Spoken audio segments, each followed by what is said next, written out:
I must indicate that, Commissioner, there were 5 altogether. And what made this threat to be high was because there was a reduction of the number of investigators into that case of Vereeniging from 5 to 2.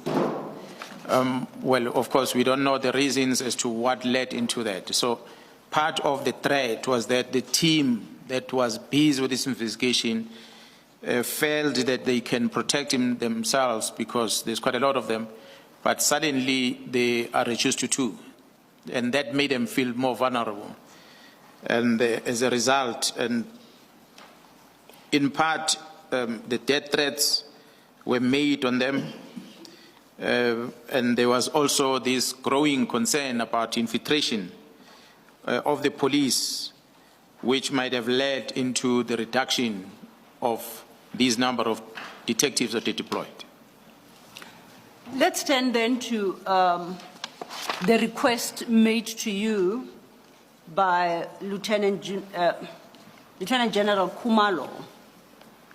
Could you give a brief description of the nature of the request?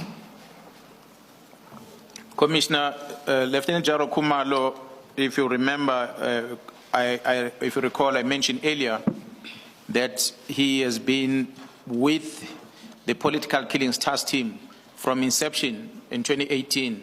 So he understands the methodology of operations that we are running within the political task team and different disciplines and expertise that are sitting there.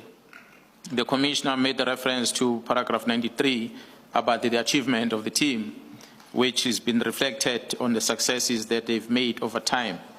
So he was well aware that if anyone that is going to be able to help the 2 detectives from Gauteng, they better come from that team because it's well equipped and he understands how they operate.